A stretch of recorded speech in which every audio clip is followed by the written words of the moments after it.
The door chimed softly as Marcus Williams stepped into the luxury shoe boutique, his daughter Layla clinging to his hand. The marble floor gleamed beneath their worn sneakers, and the air smelled faintly of leather and wealth. Marcus, a tall black man in his mid-30s, wore a faded brown jacket and jeans that had seen better days. Layla, only 7, with neat braids tied in pink ribbons, stared wide-eyed at the rows of sneakers glowing under soft white lights. "Daddy," she whispered. "They look like the ones the kids at school wear." Marcus smiled faintly. "Yeah, they do, baby." He knew this place wasn't meant for people like him. Still, he'd worked double shifts at the garage to save a little for her birthday. She deserved something new, something that made her feel like she belonged. A woman in a fitted black uniform approached, her polished smile sharp as glass. "Can I help you find something?" she asked, though her tone said otherwise. She looked Marcus up and down before her eyes flicked to Layla. "Yes, ma'am," Marcus said politely. "I was just wondering if you had those red sneakers in a size 4. She raised an eyebrow. "Those are limited edition. $800. Layla's eyes lit up. "They're pretty." Marcus chuckled softly.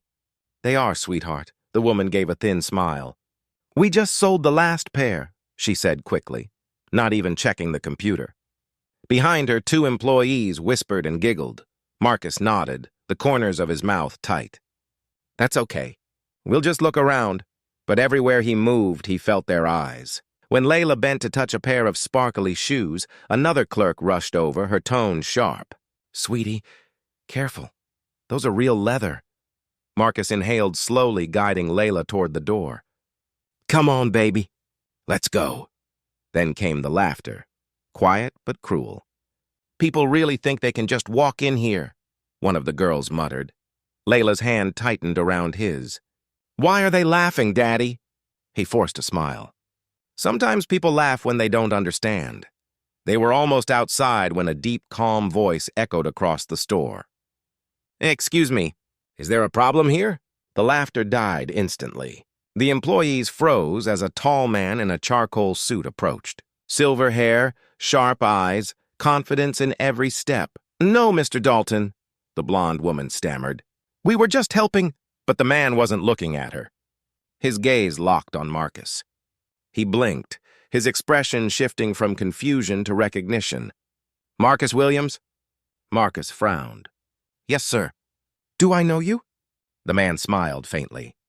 "You might not remember me. 20 years ago, I worked nights at the diner on 8th Street. You used to deliver pastries there. You always brought extras for us kids working late."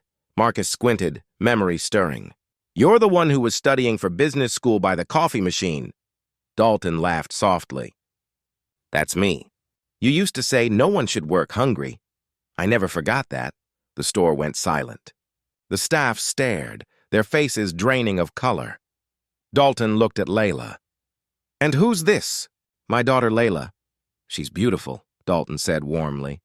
Then, turning to his employees, his voice hardened. "Apologize." The woman's voice trembled. "I'm sorry, sir. I shouldn't have—" Marcus held up a hand. "It's fine. I'm used to it." Dalton shook his head. "You shouldn't have to be." He motioned to the display. "Get her those sneakers and anything else she wants." Marcus's eyes widened. "No, sir, that's not necessary." Dalton smiled. "It's not charity. It's gratitude. You fed strangers when you had nothing. I never forgot that." Within minutes, Layla held the red sneakers in her small hands, her face glowing with joy. "They're perfect, Daddy." Marcus's throat tightened. "Thank you," he said softly. "Thank you," Dalton replied, "for reminding me what real kindness looks like." When Marcus and Layla stepped outside, the sun was dipping low, painting the sky gold. The cold air stung his cheeks, but it felt clean, like the world had righted itself just a little. "Daddy?" Layla asked. "Why did that man help us?" Marcus smiled, holding her hand. "Because, baby, sometimes the good you do finds its way back home." Layla tilted her head. "Like kindness coming home?" He chuckled. "Exactly." That night, as Layla slept with her new shoes beside her bed, Marcus sat quietly, watching her breathe. For the first time in a long time, he felt something powerful, hope. He whispered into the dim light, Maybe we're gonna be okay. And for once, he believed it.